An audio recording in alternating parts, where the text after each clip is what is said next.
So we're letting people filter into the Zoom. All right. Hello, everyone. My name is Morgan, and I'm an event coordinator with Politics and Prose, and I'd like to welcome you to PNP Live. This event for the Other Black Girl is in partnership with Tattered Covered Books, Harvard Bookstore, and Books and Books. Each store is offering book plates with your order of a copy of The Other Black Girl. I will soon drop links in the chat for each store's website where you can purchase a copy. A few housekeeping items before we begin. You can ask our speakers a question by clicking on the Q&A button at the bottom of the screen, and we'll try to get to as many of those questions as we can toward the end of the event, but we apologize in advance if we don't have time to address your question. Also, there are auto captions for this event by hitting the live caption button at the bottom of your screen as well. Let's introduce tonight's guests. Zakiya Dalila Harris spent nearly 30 years in editorial at Knopf Doubleday before leaving to write her debut novel, The Other Black Girl. Prior to working in publishing, Zakiya received her MFA in creative writing from the New School. Her essays and book reviews have appeared in Guernica and The Rumpus. Harris will be in conversation with Riley Sager, the pseudonym of an author who lives in Princeton, New Jersey. He's the author of the forthcoming book, Survive the Night. Riley's first novel, Final Girls, was a national and international bestseller that has been published in more than 24 countries and won the ITW Thriller Award for Best Hardcover Novel. Sager's subsequent novels, The Last Time I Lied, Lock Every Door, and Home Before Dark, which received the Crimson Scribe Award by Suspense Magazine, were all New York Times bestsellers. Please give our guests a virtual applause. And I'll applaud you. Congratulations on The Other Black Girl. Thank you. And so let's just start right in. Tell us a little bit about The Other Black Girl for those who might not know. Absolutely. First and foremost, thank you so much to you, Riley, for being here today. I'm so excited to chat with you. To everyone tuning in right now, so exciting. And thank you to Harvard Bookstore, Politics and Prose, Books and Books. And oh my gosh, I always get the last bookstore mixed up. Tattered Cover. Tattered Cover. Oh my gosh, I'm sorry. I got you. It's been some week, y'all. Tattered Cover. I am just so excited and really appreciative of your support. So thank you, thank you, thank you. Okay, The Other Black Girl is about a young woman named Nella Rogers who has been the only Black woman working at a very prestigious publishing house called Wagner Books, lives in the heart of Manhattan. And she's been the only one there, so she's really gotten used to withstanding microaggressions, lots of comments from her white coworkers, just having to brave all of that on her own. So she's really excited when Hazel, another young Black woman, comes and starts working at the cubicle next to her. So Nella thinks, okay, I have an ally, this is gonna be great, but alas, it is not that easy. It never is that easy. And she starts to experience a few very strange things in the office and begins to wonder if Hazel is really all that she seems. And then unfolding alongside Nella's story are the stories of 3 other Black women who are all struggling to succeed in very white world of publishing, also in New York City. And they're all bound by one very, very chilling, dark secret. So that, without any spoilers, is The Other Black Girl. And this is a book that is so hard to talk about. Like, yes. I'm worried about like dropping a spoiler and just like realizing it like a second too late and going, oh. I got you. I think I've found a way over the last few weeks or months, I don't know what is time, to dance around it. So we got this. We got this. So yes, you wanted to read a little bit from the book to give people a taste. Yeah, so I'm just gonna read a little bit from the prologue, from the very, very beginning. December 1983, Grand Central Terminal, Midtown Manhattan. Stop fussing at it now. Leave it alone. But my nails found my scalp anyway, running from front to back to front again. My reward was a moment of sweet relief, followed by a familiar flood of dry, searing pain. Stop it. Stop it. I'd already learned that the more I scratched, the more it would resemble the burn of a bad perm that had been stung by 50 wasps and then soused with moonshine. My small opportunity for reprieve would come only after the train started moving, when I could finally close my eyes and take comfort in the growing distance between me and New York City. Still, I continued to scrape at the itch incessantly, my attention shifting to another startling concern. We weren't moving yet. My eyes darted to the strip of train platform visible through the open doors, my mind moving faster than I'd moved through Grand Central Terminal just minutes earlier. What if someone followed me here? Slowly, carefully, I raised myself up to check. On the left side of the car were a young brunette mother and her baby, clad in matching, itchy looking red winter coats with black velvet lapels.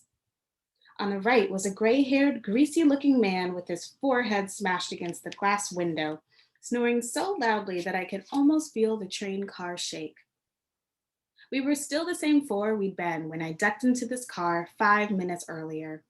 Good. I exhaled and sat back down on my hands, willing the wave of mild relief that had washed over my brain to wash over my heart, too. But the latter organ hadn't gotten the memo yet, and a sudden flash of a shadow passing by the open door set my brain off again. Did anyone see me get into the cab? What the hell am I doing? What the hell are they doing? I think I'll stop there. Thank you. So this book, it is a Good Morning America book club pick. It's other book club picks. It has been literally on every list of the best books of the summer because I've seen them all. There's a Hulu adaptation in the works. So on a scale of 1 to 10, how awesome does it feel right now? I mean, 14,007.2. It's really awesome. I mean, when you're writing and you're in your own bubble and you're like just really into your project, really into your work, you don't really know how people are going to receive it. Like I talked to people about this book. I quit my job in publishing to finish this book. And, I think a lot of people try to write books. And I knew in my mind, just knowing from the publishing side, that it's really, really hard, no matter how much you put into a book.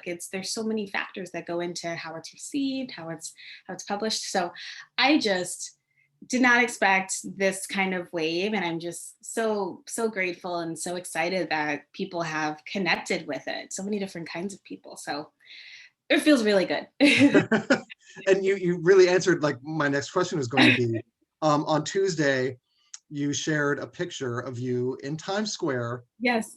holding the book, while behind you on the ABC Jumbotron was your book. I know. And I saw that and I'm like, damn, that is incredible. And so it really, I was going to think, like, did you had no inkling at all when you were writing this book? You were probably just thinking, I just want to finish this book without any future in mind.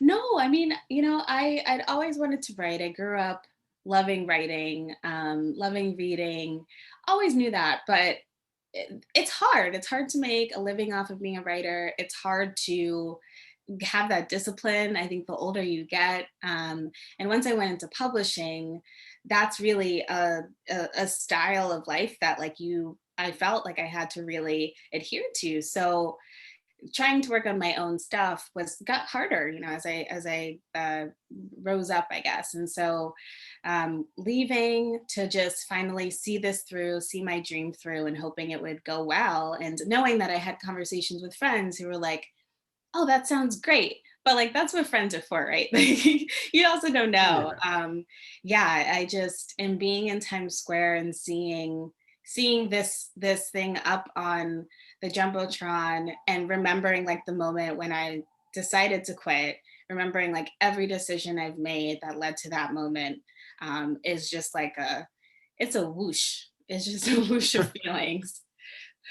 Well, so this, I have two questions. So one, you mentioned always wanting to be a writer. So was that why you entered the world of publishing with that eventual goal in mind? And then Mm. it really sounds like you left publishing to ironically meet that goal. Yeah. No, I did really enjoy editing. I did my MFA in creative writing at the New School in nonfiction writing. Actually, I got waitlisted Oh, for okay. fiction, which is funny. But it was so good for me, and I really loved it because I mean, it allowed me to like open up parts of myself that I hadn't really thought about until that time. But it also just like allowed me to have conversations with other writers about their work, and like I had to be okay with criticism. And I'd had my experiences with creative writing classes in undergrad, but it's a different ballgame when you're doing an MFA. And there are other writers who also have the same goals, the same plans and dreams. And so being in that space was really good for me. It also showed me that I really enjoyed editing and enjoyed like just talking about structure and that kind of thing. So when I went into publishing, I definitely was of the mindset that this could be my forever career, at least when I started out, because I loved that part. I loved being with the page. I loved being behind the scenes too. And on that side of things. So it's an interesting trajectory. So now how does it feel to be in front of the camera, so to speak, and not behind the scenes? It probably feels very weird, Yeah. but also kind of familiar.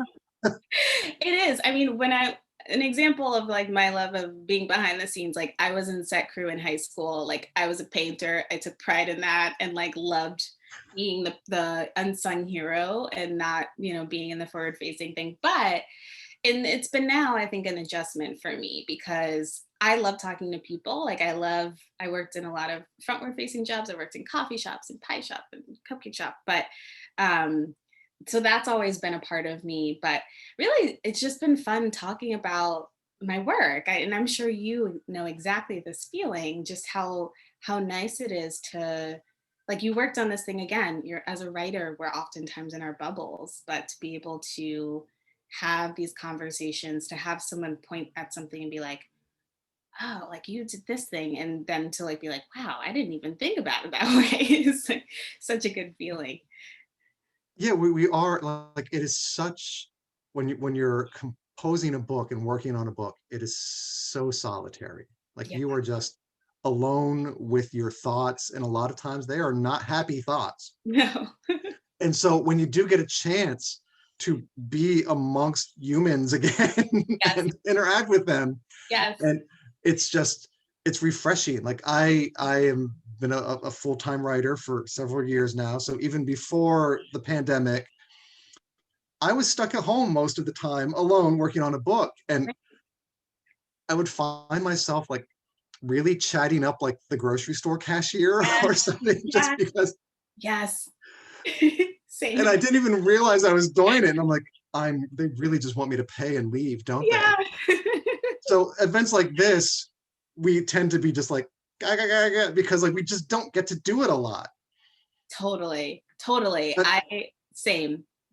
I was a big coffee shop writer before the pandemic. And I was that way with baristas, like all throughout. I felt bad about it, but also like I think they were into it. I don't know. Not sure. it probably livened up their day, I'm sure. Yeah. So publishing. Now, I'm trying to like phrase this delicately. Like, how much of you is in Nella, but more specifically, how much of her coworkers are in your coworkers, and are they like really nervous right now? I mean, I won't speak for them, but I will say that I have gotten some really wonderful feedback from all across the board of people that I worked with, from when the book was on submission to now. And when I was writing this, I did not set out, first of all, critiquing publishing was not like my first idea. I didn't sit down and be like, "Ah, you know what the world needs." And just list out all of the things in the book. That wasn't actually how I went about it. I really was thinking about the Black women in this book, specifically Nella and Hazel, and what their friendship, what their experience would be like meeting in this very white space. That happened, of course, to be book publishing because I was working in that world. And I did start this book in my cubicle when I was there still. And I really wanted to look at them and how that world, how these white eyes honestly are looking at them, and how that affects how Nella feels about Hazel, how that affects how Hazel responds to Nella, all of their interactions. But the more I wrote, the more I was like, right, but like publishing is, there's so many problems. Like this is why they have this relationship. It's because, I mean, not specifically publishing. I think that it really can expand to any other industry, Whatever, yeah.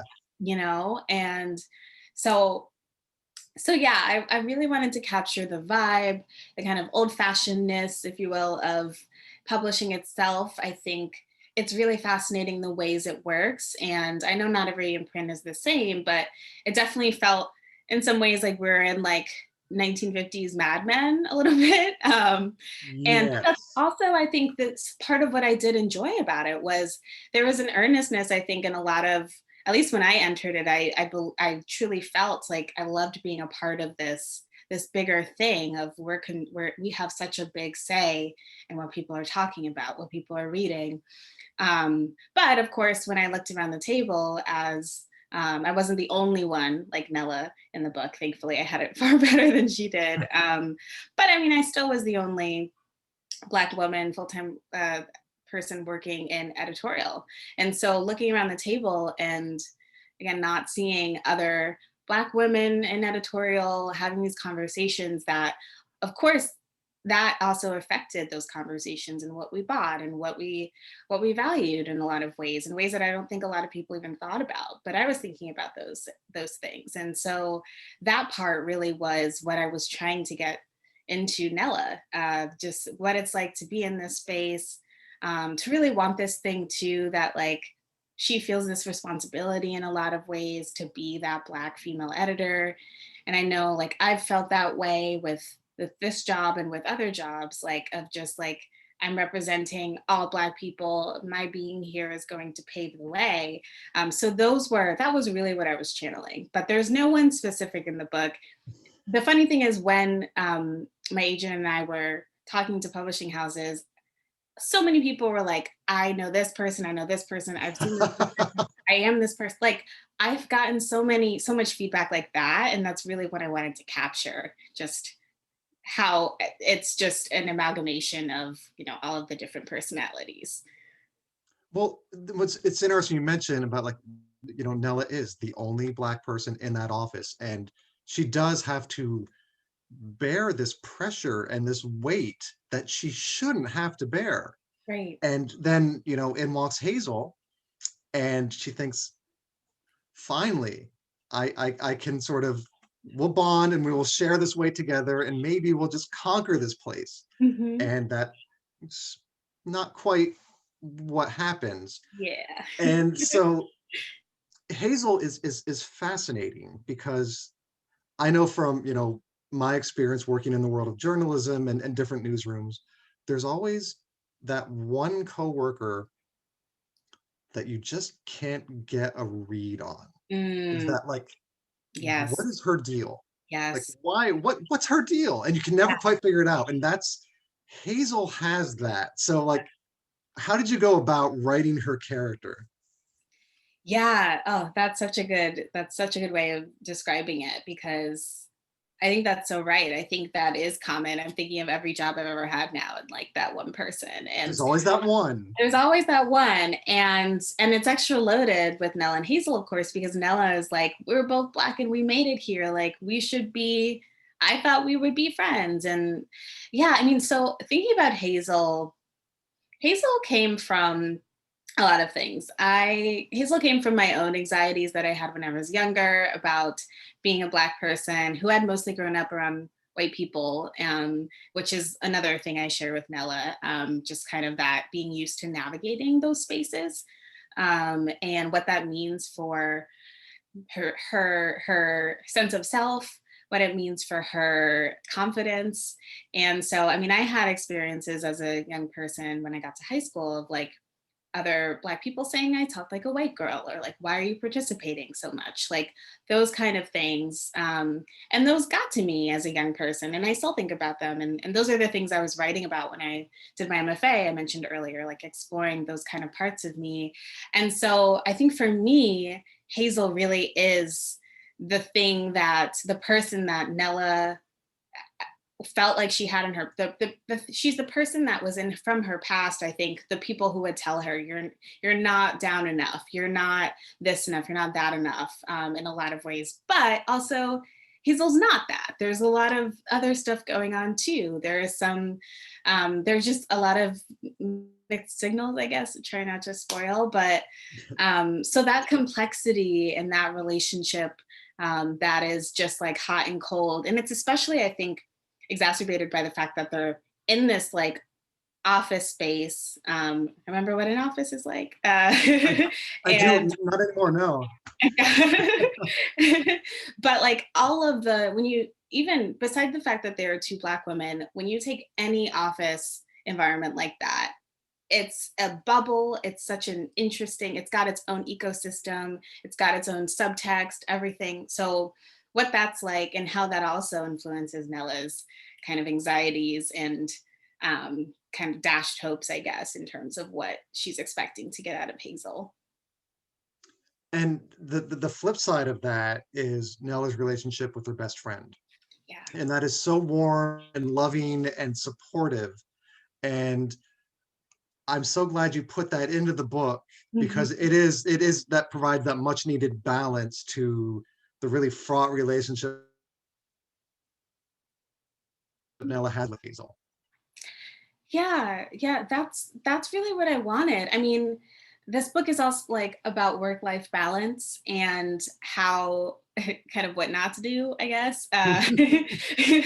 But yeah, I wanted to show how oppressive and how heavy Wagner books can be, but also just like Nella has a life, and who she is outside of those walls is really important too. And it's in fact, it shows what's at stake, even with what happens here at the book. Like you know that she has people, that she has friends, like she is a functioning person, but at Wagner, there's something about it that keeps her from being that fully realized person. So yeah, I wanted to include those moments of like getting really drunk on a Tuesday, like when you have to go to work, but it's like at this point you're like, I need to find joy where I can, that kind of thing, and just all of the references, and just that what beautiful Black friendship can look like, because I didn't want it to be just this like, oh, Hazel, and I'd like to think she's also not the bad character. I think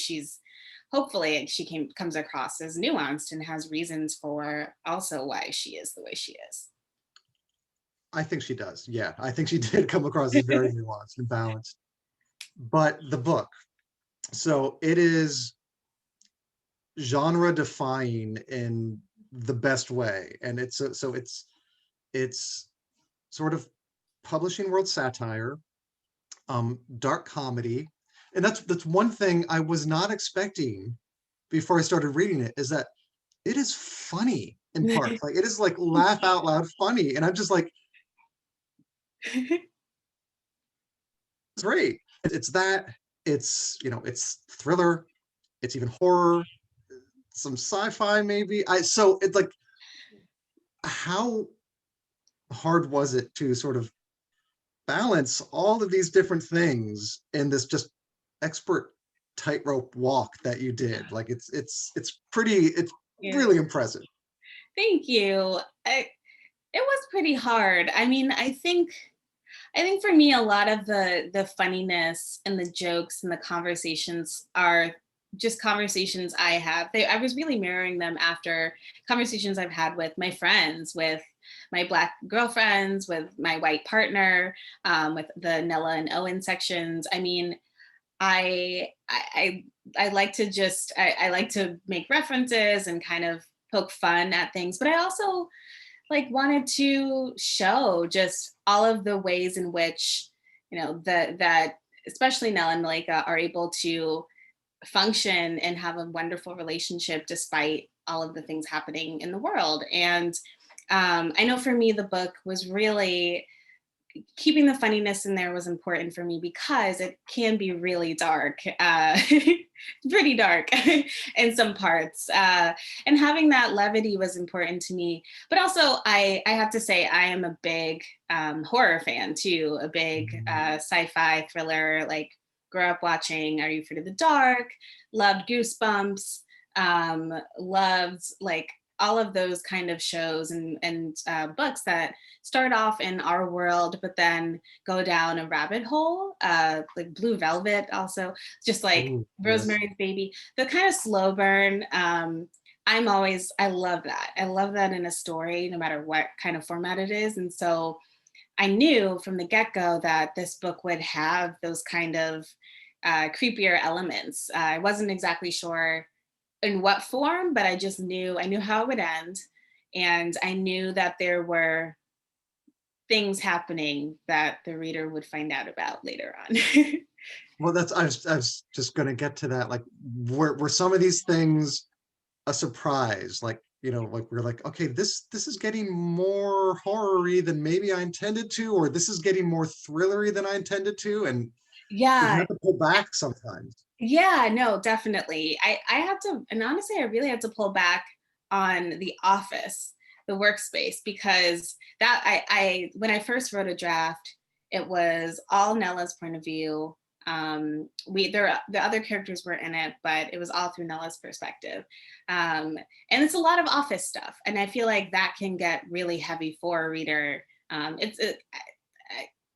knew I didn't have that in me, and my agent and my editor, we had really good discussions about how to trim and how to make sure that it flowed, and we got to the thrillery aspects sooner because I did when I first wrote it, it wasn't seated in quite as well, of course. Like it was an early draft, and we really had to work out how to make that work. And so yeah, it definitely surprised me. The twist, there are a couple twists, but like the main twist was also a surprise. It came from a conversation with my partner, actually, where I was like, I have all of these pieces, but like, I'm curious about this piece, and like, what do you think? And like, we would talk out a lot of plot points too when I was like in the early stages before I had an agent, and that really helped. And just like reading, I mean, I remember rereading Gone Girl, and also Passing by Nella Larson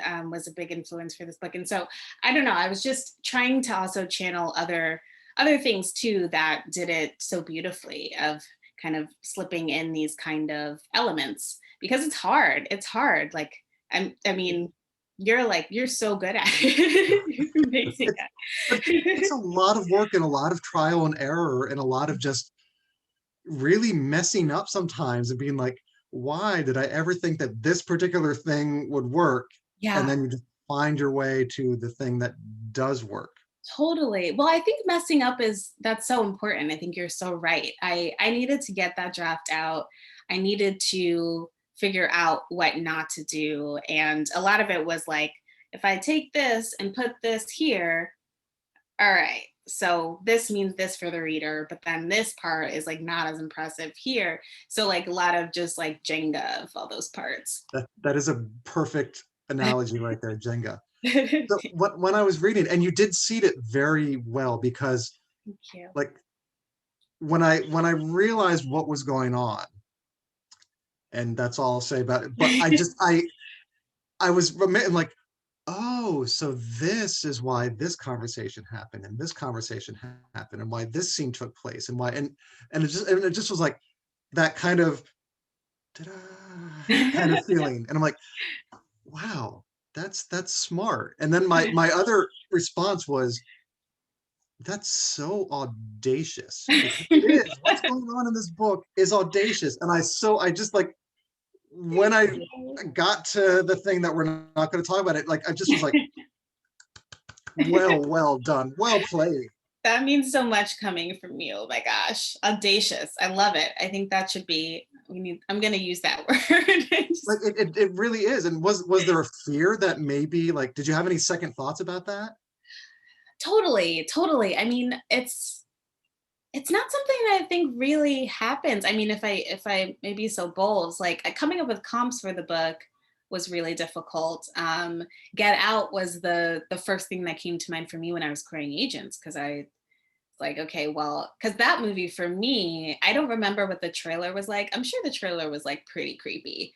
I'm sure it had the song, but I remember it starting out and like, of course, the title I knew, but it does start off in this way that's like, it's just a couple going to see her parents. And of course, it's charged because, of course, Black man, white woman.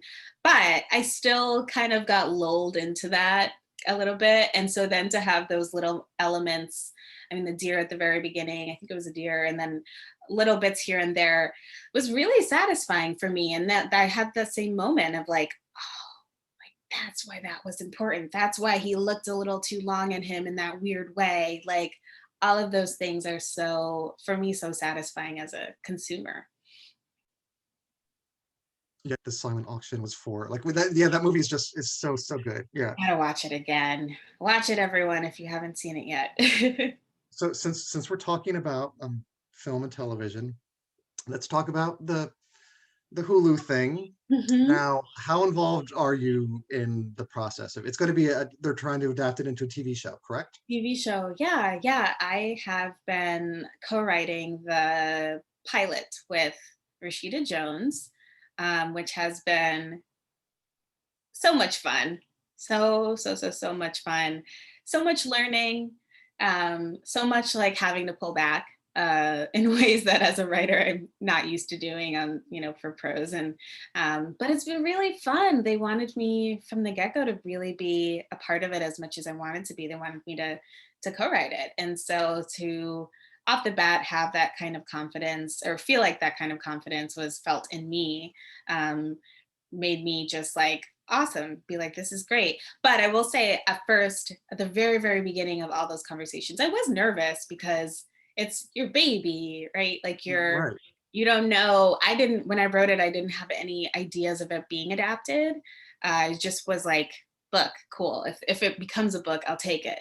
So seeing how that could be turned into a TV show was hard for me a little bit at first, but the more I talked to people and the more that we explored each character and just possible threads, I was just like, of course, like this makes so much sense. We can go deeper in places we couldn't before. Okay, so just side note, Rashida Jones appreciation moment here. I Yes, mean, she's such a good actress, and best. she's also such an amazing writer. Mm-hmm.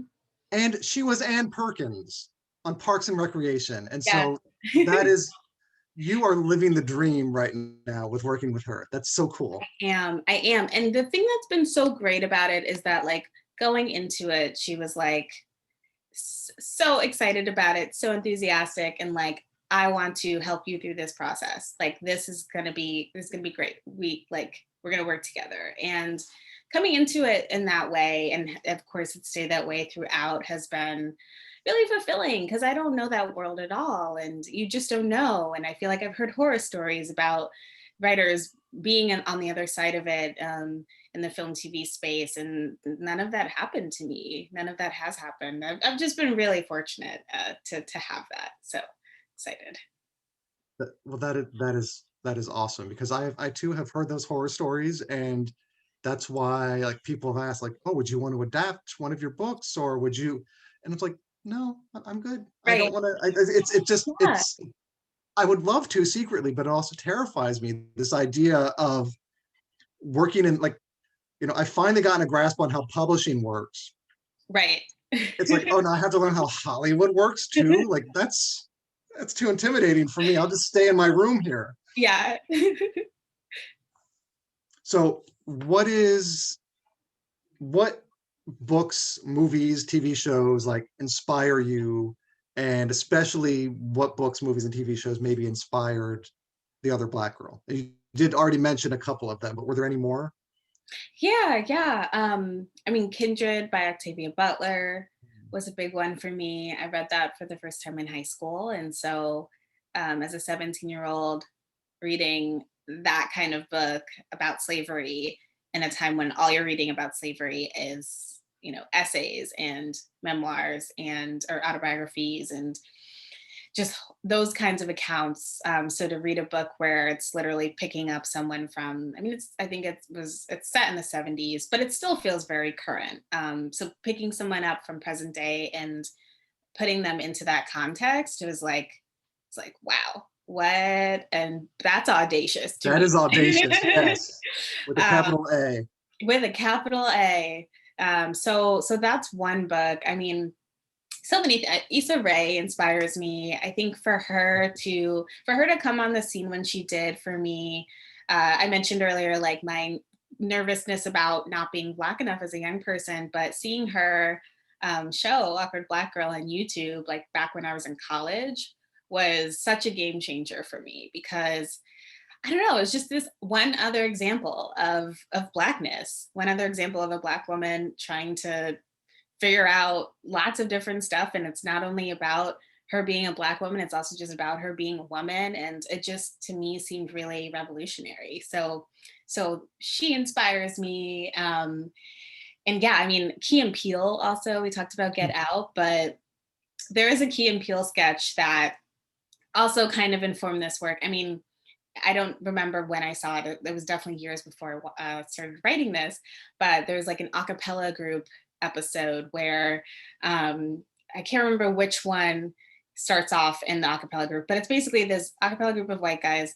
And one of them is like the one who sings at the end, like bum bum bum bum, like those old school like Lion Sleeps the Night kind of a cappella songs. And he's the only Black person in the group. And then the other one comes into the room and they're like, "What's up, Chad?" And then they have this moment where they just like look at each other and it's like it's on because they're nervous and feel like their spots have been threatened. And Key and Peele, sorry, that was a long tangent, but No, they're both brilliant. they're brilliant. The conversations that they have or not necessarily in your face, but the things that they're also audacious, I guess, because I really do think that they talk about Blackness and our own nuances in a way that for me is really satisfying because like those feel like in jokes that I have talked about with other Black people, but I don't see as much in that kind of space. I mean, stand-up comedians, it's different. There's something magical to me about them. So they're a couple people. And then, I mean, I could go on. I feel like maybe I probably satisfied the.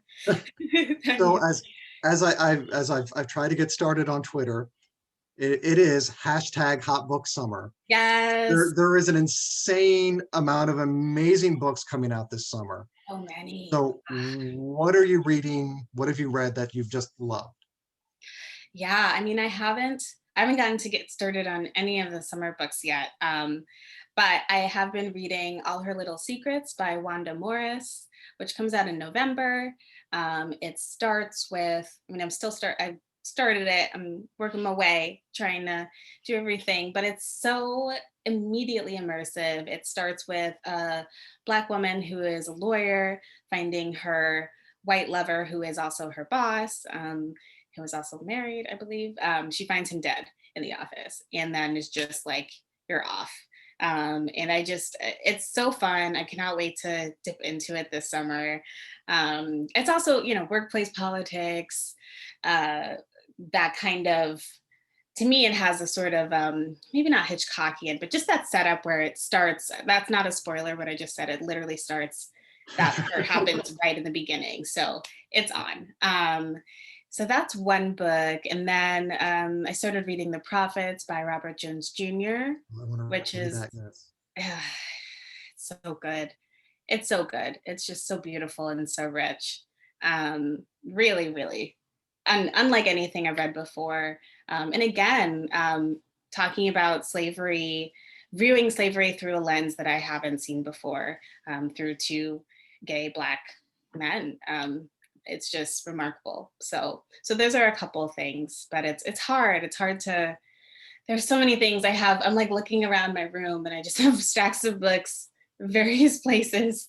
And you've been very, very, very busy. And now we come to the very silly question I Yes, promised that I would ask, I'm so excited. because for context, everyone, we were talking before the show, and I said, you've done so many interviews now and have been asked, probably like had to answer the same questions over and over and over again. And so I tried to think up of a question that I am certain that you haven't been asked yet. Yes. And it is silly. I'm nervous. No, but here it is. And I defy anyone to ask you this at any other book event. Who is your favorite Muppet?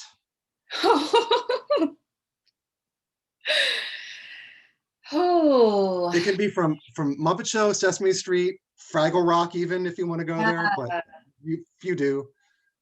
Oh man. I know this isn't the point of it, but I wish I'd been prepared because I would have. I think, okay, this is maybe lame. I feel like everyone probably says this, but Kermit the Frog. Kermit the Frog is, I think, my favorite for a couple of reasons. He's green, and my favorite color is green. I Bonus also, point right there in his favor. yes, and I also remember when I was in elementary school, I remember I was in chorus, and I guess I was in front of I was not behind the scenes in that case. That was an interesting time in my life when I was like 7. But I remember one song we had to learn was the Rainbow Connection. And I think that song is just, I don't know. It's kind of, listening to it again now, it's not quite the same, but it still kind of pulls at my heartstrings a little bit. And I just can hear, this is weird, but I can hear our child voices singing, trying to sing those high notes in the Rainbow Connection. So I think, and also like his relationship with Miss Piggy is like, it's so fraught, but they still seem to, it seems like such a real relationship, and he's still here for Miss Piggy. So anyway, that's my my answer. He's mine too. Yeah, He is joy personified. He's so likable. Yeah. So there we go. Now we'll get to like real questions from the audience in the Q&A. Love it. I love that so much. Thank you. So here we go. Let's see. I'm going to sort of scroll down, and some of these we might have covered before. Oh, here's a good one from Audrey. Huge congrats on the book. Loving this conversation. Could you share a bit about your writing process? Yeah, yes. Thank you for the question. That's a good question. My writing process, it has changed a lot. I think for the other Black girl, because it was the kind of thing that came to me very quickly, and is a rare thing that I kept up with. Like I got so into it because I have had other ideas before. I was working on a different novel before this one that I just couldn't get to work. And so I will say that this one happened a little differently for me. But that being said, I definitely had, for this book, a regimen. I knew that I quit my job to finish this book. So I felt like I had something to prove, if for anyone, for myself. And so I'd wake up early in the morning. For some time, I was working at a cupcake shop. And so I had to wake up at like the crack of dawn. So I'd wake up before that. And then later on, I was part-time teaching. And so I would stay after, right in Central Park, and write, and often write by hand for when I'm like really starting fresh. After, I mentioned earlier, I'd written a full draft of just Nella's voice, and then I was like, I need other people and the other women to be heard in this book. So those scenes, I remember really writing those cold and like by hand, crossing things out. Like that for me was really necessary, because I don't know, not having the whole book in front of me too was really helpful, of just like, I'd have a pad of paper. And so really just writing, and then going back and finding those mistakes, finding the things that don't work as well, and thinking, oh, like, again, we're talking like fiddling with it. Those parts came after for me, because the hardest part for me, and I'm curious about you, Riley, like for me, it's like the hardest part, it can be getting the story down and not trying to get it perfect. perfect like the first time. Because I get hung up in that, and it's like, no, you have to let yourself mess up. That is my biggest hurdle, is getting over that mental block. Like, this doesn't have to be perfect right now. And Yeah. if I can feel that it's veering in a direction I don't want it to go, or it's not where I think my best writing is, like, it's hard to just be Yeah. like, okay, just keep writing, you'll get over that bump. And yeah, and sometimes I will be like, it's stupid, it's like a single scene Mm-hmm. can Yes. hang me up for like a week or two. And I Yes. No, hate that. I know. That is my worst fault. But Yeah. I love what you said about writing, because I do find that just writing by hand in a notebook unlocks a part of the brain that we don't really use, and it does, Yeah. it'll let things just flow a little bit better. So much. That unlocking is really key. It also not having tabs is a good thing. Yes, yes. So here's one from Clarice. Do you plan on continuing with the fiction genre, or have you considered nonfiction, biography, or other topics? Clarice, thank you. I haven't gotten that question. That's a really good question. I mean, I'm still thinking about my next project. I imagine it's fiction. I imagine Black characters. That's really right now. Everything else is swirling around in my head. It depends what day you ask me. Really, what I'm thinking for next. But I also have a lot of. I mean, part of what's been really fun about working on this book is that I've gotten to write pieces, um, nonfiction pieces that I started trying to write in at the new school. I did my thesis with personal essays, and a lot of them had to do with race and my blackness and how I kind of learned to love my natural hair, how I learned to kind of understand how all of these things have affected my childhood, have affected who I am today. So that's been really fun, unlocking that part too. So that's my long kind of diplomatic answer. Definitely though, I love exploring, the world of these characters for the TV show. And so that's really the thing that I'm excited about right now, is like living in that world too. So several people have asked, like, is there a second novel waiting around to be written, or have you not even thought about it yet? I can't lie and say I haven't thought about it, because yeah, I think a lot of writers do think about the where the world could keep going. I mean, I also end in a place that's like a lot of stuff is, yeah, I'm just gonna say that.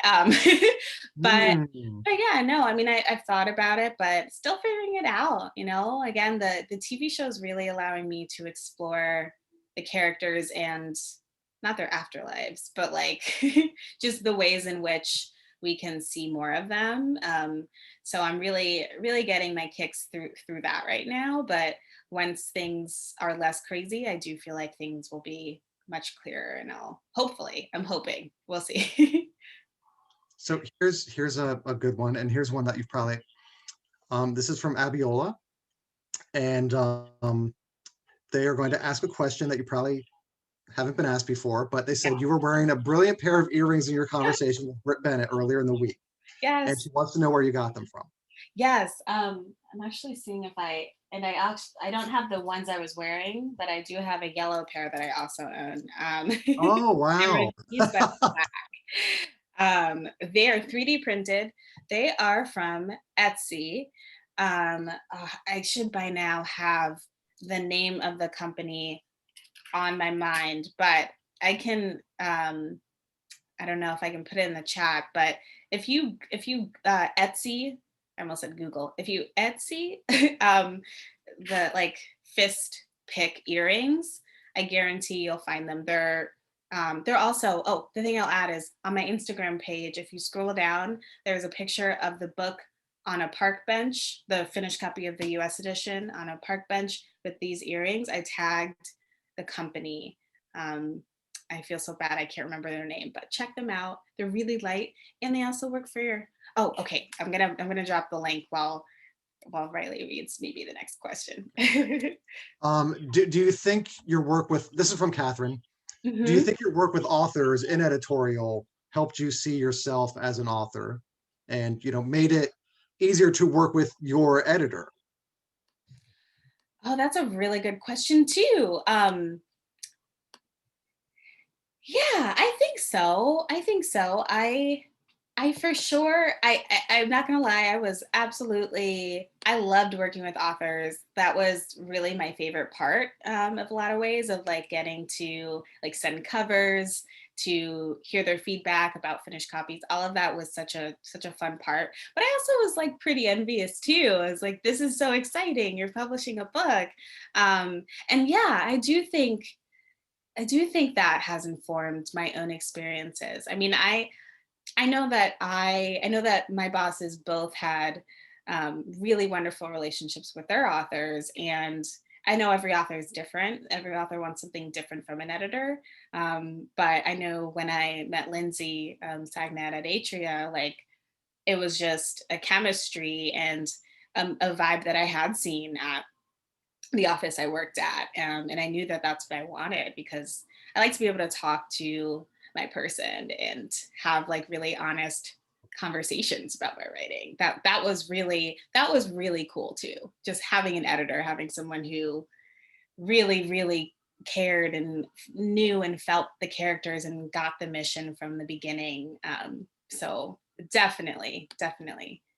And it's the editor author relationship is so important, Yes. and you just need to have, like you said, like my person. And yeah, you need that person that you can trust wholeheartedly, Yeah. and that sometimes you can push back against things like the with Final Girls. There was like something I disagreed with my editor, and I just was like so meek, and she's like, ooh, are we going to fight? Let's fight.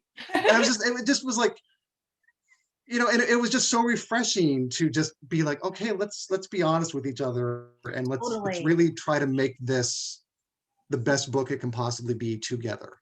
Right. No, absolutely. Sorry, I put the wrong link. There we go. Ignore that other link. That was me listening and not copying and pasting the right way. Totally. Totally. And I think that's the thing too is with Nella's problem is that she can't speak up a lot of the time. And I mean, when she does, things go awry. We know there's a reason why she doesn't speak up. But I also know for me, like that's something I'm figuring out too, is like how to speak up, just in general. And that's what I'm trying to do. And I just feel like you have a space where you can is so important too for Yeah. an author, and feel like you'll be heard and it'll be a dialogue. So that's what I have. And it's, again, I couldn't be luckier. Here is a question from Karen, and this is an interesting one. Do you think your book opens the conversation and acceptance of the real diversity among Black women in the office place? Yeah, I hope so. I mean, these characters are not all great all the time, for one. They can be very messy. They can say the wrong thing at the wrong time. And I really wanted to convey that of how important it is to look at us as individuals, because I think that the one thing that I mean, there are lots of things I want readers to take away, but besides the fact that we're not a monolith as Black women, as Black people, it's also the fact that the ways in which diversity and those kind of buzzwords can be commodified, how we simplify this idea of what it means to be diverse. And diversity doesn't mean just putting one person into the space and being like, awesome, we're good now. It means understanding each person as they are and knowing that everyone has different needs and everyone has different lines. Nella needs to feel like Nella does need a little more space. Hazel, on the other hand, is able to kind of roll with it, although there's more, but There's more, yeah. there's more. Um, but like we are not. Some of us can handle, all of that, and we can put up a good facade. But I think still at the end of the day, like we can only do so much, and it would be really great for us to be able to just be and not be standing for every Black person on the planet when we're the only one. And then when Hazel comes, standing for being compared to Hazel. Like Nella never gets to be an individual, really. So So that's what I hope so. I hope so. And I hope if not, at least I hope that gets these kinds of conversations started because I think they're really important to have. And I think you do a really great job in the book of just really expressing Nella's that feeling of not quite isolation and not, but just you are representing an entire group, this one person who is an individual, and her frustration at having to carry that throughout her professional life. And Yeah. it's something we white people don't really have to think about. Like we don't. And it's very eye-opening. And I hope it will be eye-opening to a lot of the white readers who do read the book to be like, wow, yeah, that's a whole level of stress and pressure that we do not have to deal with. And it's you do it so well in this book. Thank you. Thank you. That really means a lot to me. And that's another, yeah, that's a big part that I wanted people to take away from publishing houses, to take away from just anyone who is in the position to who has control over office environments and workplace environments. It's not just, again, we talked about this, but it's not just publishing, it's Take education, your pick. it's Yeah. music. Yeah, it's music industry, I think, in its own way. This kind of tokenization happens across, I almost said genres. Tokenization happens across all spaces, and got to find a way to, again, have these conversations. So I think we have time for one more question. This is from Ariel, who you know. Oh, I've heard. Um, who was your favorite character to write? Ooh, And is there a character that shared any traits with people you know in real life yes. that would be surprised to hear they inspired a character in the book? You Yeah. said you don't have to name names, but we want you to. Yeah, I mean, that's a really good question.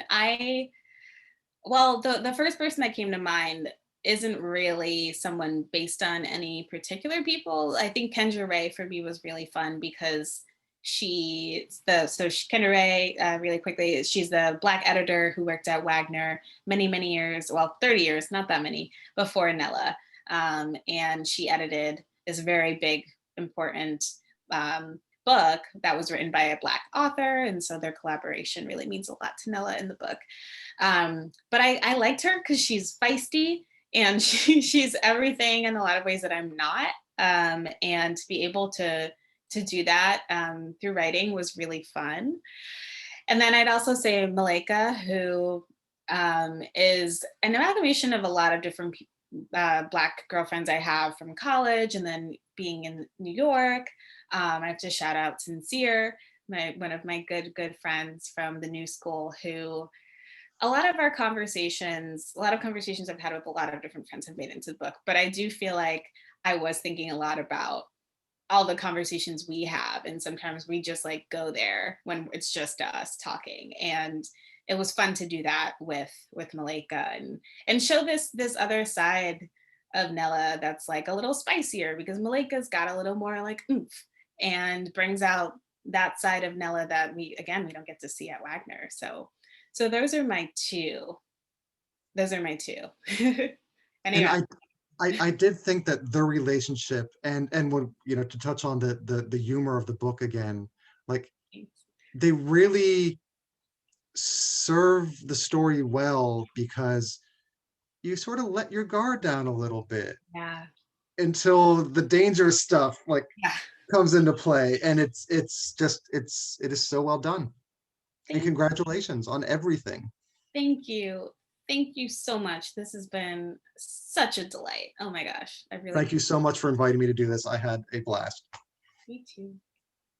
All right, and we want to thank you both for doing this event with us, Politics and Prose, Tattered Covered Books, Books and Books, and Harvard Bookstore. We were grateful that you all could be with us tonight.